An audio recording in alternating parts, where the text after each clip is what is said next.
আসসালামু আলাইকুম, সবাই কেমন আছেন? কথায় আছে মন যা চায় তাই করতে হয়। তো ছেলের বাবা বলল চলো হঠাৎ ঘুরে আসি। তো যেরকম বলা সেই রকম কাজ, হুট করে বেরিয়ে গেলাম রিক্সা দিয়ে ঘুরতে। কিন্তু কোথায় যাব তার কোনো নির্দিষ্ট নাই। যেহেতু নির্দিষ্ট নাই সেহেতু রিক্সায় চড়ে গেলাম। রিক্সা দিয়ে আশেপাশে এলাকাটা ঘুরে দেখব। রিক্সায় ঘুরলে আনন্দ লাগে অন্যরকম, মন থাকে ফুরফুরা। আর আমাদের চারপাশটা এত সুন্দর আর সবুজ ছিল যে মনে এমনি আনন্দে ভরে গেল।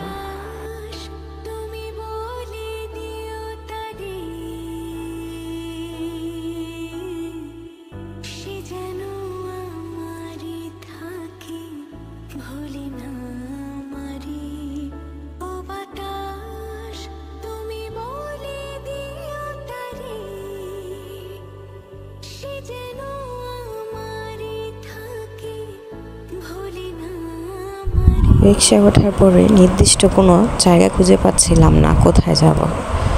তাই দুজনে সিদ্ধান্ত নিচ্ছিলাম, দেখি হুট করে যেহেতু আসছি হুট করে কোথায় যাওয়া যায়। তো যেতে যেতে আমাদের প্রায় মাঝ রাস্তায় মনে হলো যে নদীর ওই পারে যাব। নদীর ওই পার কীরকম সেই এলাকাটা দেখব। এটা হচ্ছে আমাদের লাঙ্গলবন্দ স্নানঘাট, যেখানে প্রতি বছর হিন্দুরা একবার এসে স্নান করে। নদীর চারপাশ খুবই সুন্দর, নদীর বাতাস খুবই ঠান্ডা সুমিষ্ট, ভালো লাগছিল। নৌকায় ঘোরার আনন্দটাই অন্যরকম। তাই চেষ্টা করবো একটু নৌকাতে ওঠার। যদি ওই পারে যাওয়া যায় অবশ্যই তো নৌকাতে যেতে হবে। এখন আমরা যেহেতু নৌকায় ওঠার সিদ্ধান্ত নিয়েছি সেহেতু নৌকার ঘাট কোথায়, ঘাট পর্যন্ত যাওয়ার চেষ্টা করলাম। অবশেষে নৌকায় উঠলাম। চারদিকের পরিবেশটা অনেক সুন্দর। নৌকায় ওঠার পর আমার ছেলে তো মুখা খুশি, সে গিয়ে আনন্দ, খুশিতে আত্মহারা। অবশ্য নৌকার চারপাশটাও অনেক সুন্দর, চারদিকে কচুরিপানা, নিরিবিলি একটা পরিবেশ, তেমন যানজট নাই। তাছাড়া ঘাটের মধ্যে বেশি একটা নৌকা ছিল না, সামান্য হাতে গোনা কয়েকটা নৌকা। এই যে আমাদের নৌকার মাঝি কি সুন্দর বইটা হাতে নৌকা পায়।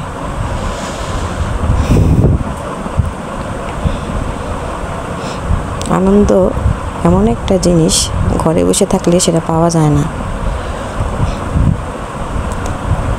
মাঝে মাঝে প্রকৃতির সাথে মিশে যেতে হয়, মাঝে মাঝে নির্দিষ্ট ছাড়াও বের হতে হয়। কোথায় যাব তার কোনো নির্দিষ্ট নাই, কিন্তু বেরিয়ে গেলাম হুট করে। এই হুট করে বের হওয়ার মধ্যে একটা অন্যরকম আনন্দ আছে। নৌকা থেকে পার হয়ে আমরা চলে আসলাম আমাদের এলাকার বিখ্যাত কাইকাটে ঘাটে।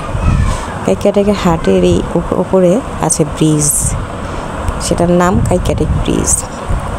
এটা একটা বিখ্যাত ব্রিজ, এখানে সবাই প্রায় মোটামুটি ঘুরতে আসে। শুক্রবারে এখানে প্রচণ্ড ভিড় থাকে, অনেক মানুষের ভিড়। ব্রিজের উপরে অনেক ফুচকার দোকান বসে। আমরা অবশ্য ফুচকা খেয়েছি কিন্তু তা ভিডিও করি নাই, যার কারণে আপনাদের সাথে দেখানো হলো না।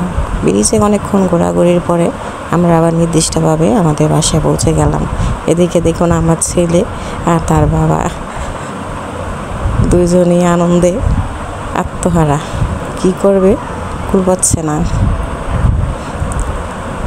ব্রিজের নিচে নদীটা খুবই সুন্দর। এখন অবশ্য পানি কম, বর্ষাকালে প্রচুর পানি থাকে।